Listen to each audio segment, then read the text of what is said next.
Hi guys, how you all doing? This is the look and feel of someone who was went to bed at 10:30 last night. Woke up again at 3:10 to watch the Bethesda conference kick off E3, and then went back to sleep at about 5:20, and then was up again at 8 for work this morning, and has got straight home from work, and at 5:30 got straight watching the Microsoft conference. So. Oh, I'm a little bit tired at the moment, but it's only going to get worse, so I might as well just battle through it all, to be honest.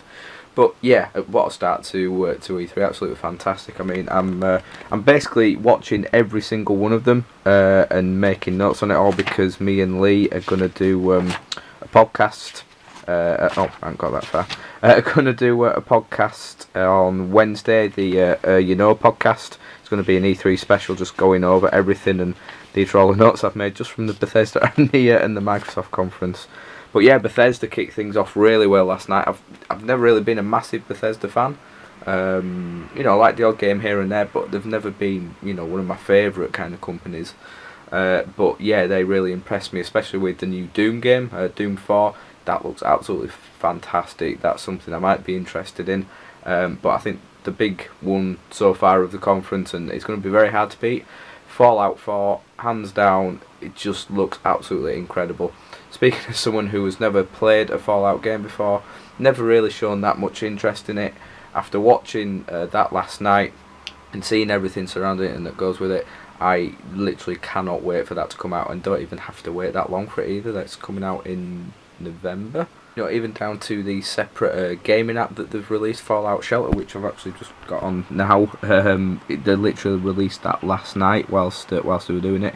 It's a really fun, free-to-play little app. It does have microtransactions, but it's not a pushy one, so you're not kind of forced into getting them, which I think is really fantastic. So that looked fantastic. And then Microsoft just then, there was some stuff that I wasn't really too bothered about. I mean, the new Halo 5 just looks like yet another Halo game, so I have no interest in that really.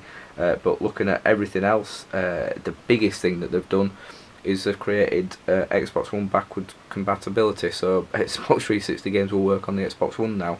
So that's major. That is such a massive game changer, and it's kind of going to be one of those things that if Sony don't kind of say anything tonight about that, then Microsoft are definitely, the people that say that there's always that battle, they will very much have won that battle, but even though I don't believe in it. But yeah, that's such big news and fantastic to see. What else was the new Tomb Raider game? Wasn't really too fussed about the other new one that they brought out. It just wasn't my kind of thing. I thought they'd gone away from the old style of Tomb Raider games, which I love so much. But this new one kind of looks like they've mixed it together now. So you get that feeling of the old style, adventure, puzzle solving, Lara on her own, surviving kind of thing, and they've mixed it with the modern style that they've brought in, so I actually quite like the look of that.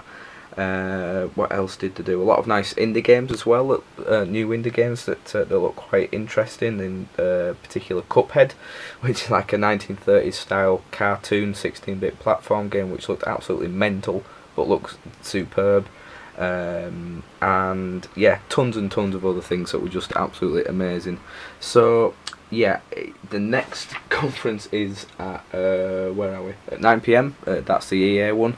It is now 7:15, so I'm gonna go have a nap, because from the EA conference at 9, I will be staying up through to the PlayStation conference that's at 2 AM. So that'll probably be me through to 4 AM again. So yeah, I've got plenty of energy drinks and some Doritos to get me through that. So yeah, just going to get a little nap before, whilst I can do that.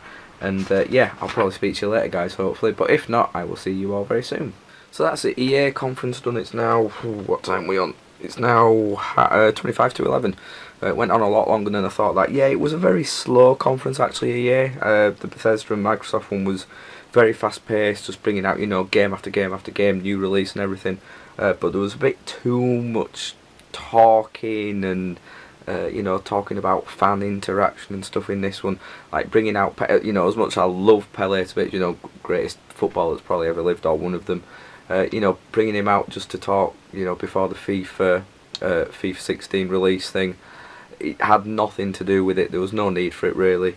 So yeah, a bit slow paced, but a lot of good things to come out of it. Obviously Battlefront was the main one. They finally showed some actual gameplay footage. It was sort of like based around the Battle of Hoth, with the walkers and everything like that. My god, it's been worth the wait to finally see some gameplay footage of that. It looks absolutely effing stunning. The original sound effects in it was sending a tingle down my spine. You know, all the gun sound effects, the sound effects from the like X-Wing fighters and the TIE fighters and everything, all original sound effects. The look of shooting from inside the walker and everything, bringing down the walkers. It just looked absolutely amazing. The graphics look so smooth and everything. Yeah, well worth the wait, and can't wait for that to come out now. Mirror's Edge, which is called Mirror's Edge Catalyst, has been announced to be an open world free roaming no level game, which I'm really excited about. I think that'll be an absolutely fantastic way of doing it, and I think it's more of an origin thing, so kind of going before, a bit of a prequel to Mirror's Edge, sort of looking at Faye's story and everything. I just really hope, as long as it isn't too much emphasis on the combat thing, and you can still, you know, just go through it all without having to face any combat and just do the free running, I'll be a lot, you know, happier with that. So we'll have to see about that. But the big surprise was a brand new IP from oh, I can't remember what the studio was called. It was a Swedish studio anyway, based of just 14 people, and it's a game called Unravel. And yeah, it's this little red character that's made out of yarn, and it's basically a puzzle platformer, and you just go through the world and you always leave a trail of yarn behind you, and you've got to use that to kind of, you know, it's physics based gameplay, so you just got to work your way through all these levels and everything, and it just looks so amazing. It looks so lovely, like it's a really emotional kind of game. Like even the guy that was giving it, you could tell he was so nervous, but you could tell he was so proud of it, and that he's so passionate about it and everything, and it made you feel passionate about it and just want to root for this little guy. So I don't think there was a release date for it, which was a bit annoying, but yeah, it looks like one that will kind of pull at the heartstrings, no pun intended. So yeah, that I'm really looking forward to. So yeah, another good one from from EA. I mean, it showed the new FIFA 16. I just don't know. I mean, like I say it all the time with FIFA games. I don't know whether it's worth paying the amount of money you do for the new games and everything. I mean, they keep going on about you know, new things. So we've got new defensive abilities, competing at a higher level defensive shape, interception intelligence, a new what's it, a training mode or something. Where did that go? Whoever put that? Where the hell oh, FIFA Trainer or something. You play a game and it helps train you whilst you're playing it. I don't know how that works.